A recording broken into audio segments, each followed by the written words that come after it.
Now our final speaker before lunch is no stranger to us, Ashley Boland. So he's the Chief Executive of Ards Council. So we'll ask Ashley to take the stage now and think of the potatoes is on the boil. So.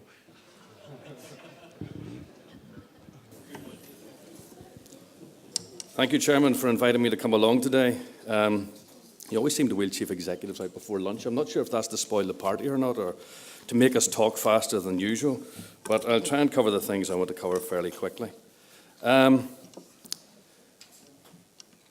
am I? I'm Ashley Boland. I'm the Chief Executive of Ardsborough Council. I've also had the pleasure of leading the customer-facing services review under the ICE programme, which included building control, environmental health and waste. What I'll talk about today, I know it says about building control, a chief executive's view. I think I'm going to go slightly wider than that. But that's who I think I am. One of my colleagues in the room here, however, told me that because of what had happened under the SRI process, that some of her colleagues called me the son of Beelzebub for what I put them through. And that may well be the case, but anybody who works in the council will know that chief executives tend to be called worse. And if it was what was necessary to make people see or help people see the need for change, then as far as I'm concerned, it was worth it. I think a better quotation is that one, which hasn't really come on the screen for some reason. But it's George Bernard Shaw, and he said, "The power of accurate observation is commonly called cynicism by those that don't have it." So I like to comfort myself with that rather than the other name that was called. Having said that, I'd like to start off by paying tribute to the teams that were involved in the service review and improvement process, particularly building control, and I see Richard and a few of our colleagues in here today. They had the courage to embrace the need for change and to lead the process from the front. And let's not forget, the work they undertook hadn't been contemplated for 40 years. But they took it on, they brought proposals to the table and have achieved significant buy-in. You'll have all seen the correspondence, or most of you will have seen the correspondence that's come out from NILGA about the SRI processes, seeking the buy-in of councils. And I can tell you that the work that has been done by the three groups is going to form part of the organisational design process for the new councils, so it was a very important piece of work. Now, I didn't intend to become part of the local government family. I left, forgive me, the civil service a long time ago because of an interesting job offer. And I told my wife I'd stay for 2 years and leave, and that was over 26 years ago. See, I discovered that local government is characterised by interesting work, interesting people, including councillors and building control officers, and an ability to impact on lives of people in a way that other parts of the public sector can't. And this ranges from whether you're working with communities to make their areas better, or people who are in desperation. I've often said councils are the friend of last resort for their communities, and that's simply because they know where we are. I remember one occasion whenever there was flooding in our area, and whilst it wasn't our responsibility, the member of the public came to us and said, "Can you help us out?" We referred to them to the Rivers Agency, but the Rivers Agency asked them if it was their water. That didn't go down terribly well, and they came to us and said, "We're really under pressure, how do we sort this?" Did we care if it was our responsibility or not? Absolutely not. Council officers were out. Actually, some of them were waist deep in water, but they fixed the problem. And we also deal with people who have problems which affect them personally. There's no hiding place when you're in a council, and I think that's important. But in the 26 years I've been in local government, the world has changed. And for me, in leading the ICE programme and other things, or my part of the ICE programme, the question is, have we changed with the world? And that really takes me to what I want to talk about today, and that's why we have to stop doing business as usual. Anthony very helpfully mentioned the fact that there's hard-pressed ratepayers out there, and I know they're at the forefront of all our minds as we set rates, especially coming up to an election. You see, the world's moved on, technology's changed, people's expectations have changed and continue to change. The economy's changed, and whilst we're starting to come out of this major downturn, things aren't going to revert to what they were in 2008 when it started, or 1987 when I joined the local government family, or 1972 when many of local government's functions were established. So in this new world, business as usual, as we understand it, is no longer acceptable. Not when businesses who pay our bills have to adapt or die. Not when families have to make tough decisions because their standard of living has deteriorated. You don't need me to tell you how important that is. Look at the kicking the energy companies are getting. The water companies are not far behind them. And these are real tough decisions for people to make, and not when we have the ability to choose to innovate our way to excellence. Now, I'm going to be really controversial now, and please don't throw anything, but this is the way I like to characterise it for my officers. Robert's in the room somewhere. The cost of today's conference is about £400 with mileage from my end of the country. The average rates bill in my area is £870, of which the council gets 42%. That's £365. Now, I'm not saying events like this shouldn't happen, but in an era of ever-increasing transparency, accountability, and a press willing to attack any sort of self-indulgence at the public expense, we need to be sure that when we use one family's entire rate contribution for the year, that we generate or demonstrate real improvements or outcomes in what we do. So if there's a need to change, what's stopping us? Well, I believe in large part it comes down to the nature of local government. It's a creature of statute, and in particular how legislation or statute is used. When you're a body created by statute, when statute tells you what services to provide, when statute and regulations are the bedrock of what you do, it's hard to change or even see the need for change, except when the legislators tell you what to do next. And I'm looking at Brian. A further problem is that as legislation is infrequently, if ever, given a fundamental overhaul, it actually acts as an inhibitor to innovation and change. And councils and their services were established over 40 years ago. And yes, duties have been added. Anthony touched upon it. All sorts of duties have been added. But are the structures still fit for purpose? And I know RPA is an attempt to try and fix this. But I think that's a question we need to continually ask ourselves in the local government sector.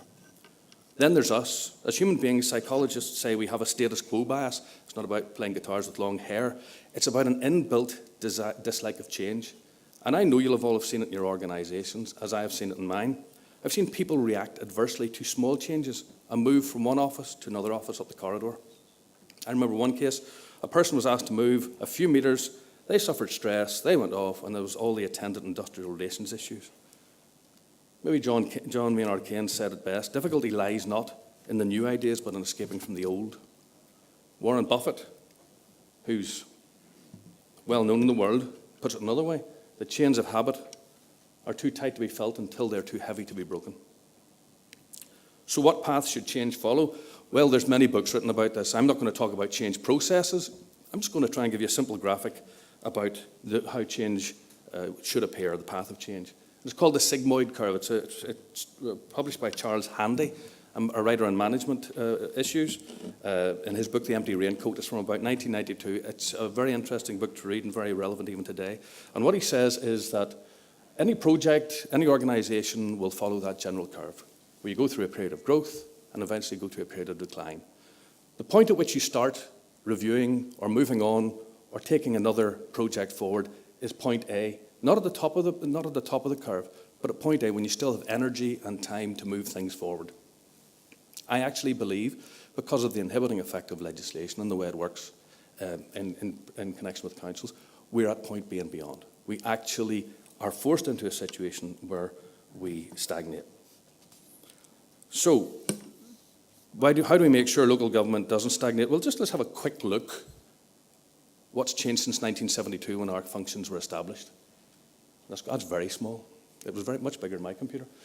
It says the Cold War, the Soviet Union, unified Germany, personal computers, laptops, tablets, smartphones, global markets, supermarkets, human rights legislation, freedom of information legislation, Windows, Google, Facebook, Twitter, the decline of newspapers, career breaks, home working, remote working, pay-to-view TV, HD TV, glam rock, punk rock, new romantics, boy bands, girl bands, old Labour, Thatcherism, new Labour, and back again, according to Mr. Miliband.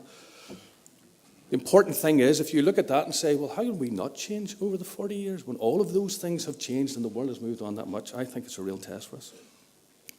And I believe the question for any public service, and it's not just limited to councils, is that can any public service wrap itself in the comfort blanket of taxpayer support to avoid the need to adapt? Well, I don't think it's possible to do that anymore. So in considering change, there are two areas to look at: operational and strategic. This is the meat and drink of officers, what we do all the time, operational and strategic.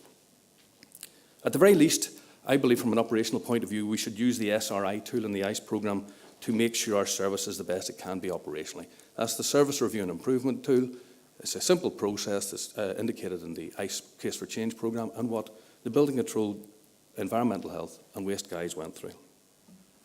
Using it as a regular check on how we perform, particularly against the changing economic, social and technical environment, will ensure we do the job the public needs in a way that makes economic sense for them and for the council.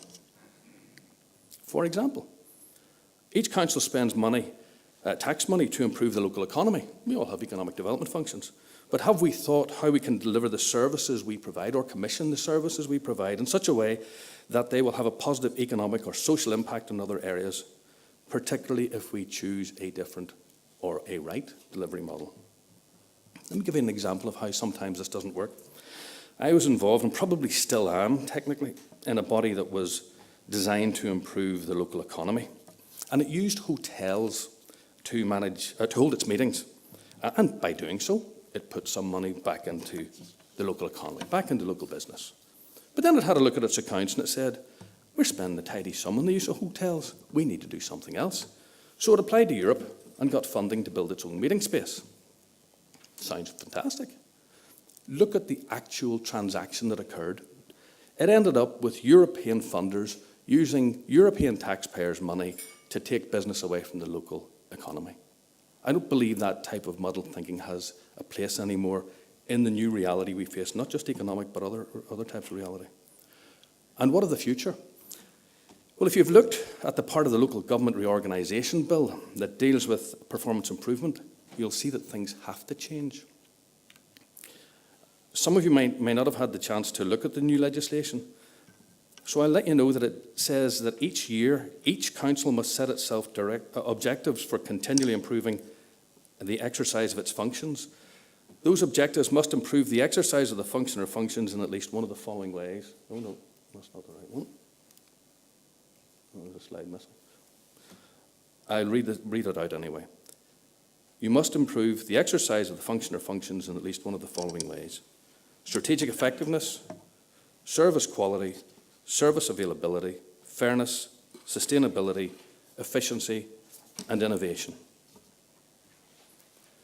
And just so you're aware, the local government auditor, that friend of councillors and officers, will be given new responsibilities to review and measure the progress councils make towards achieving their targets. That's it there. On top of that, new councils can be held to account by any government department. Now, we'll all imagine that whenever we have transferring services coming over, so you get planning, well, the DOE will have a bit of a supervising role in planning. You might get DSD money coming over, so the DSD will have a supervising role, but that's not what the legislation says.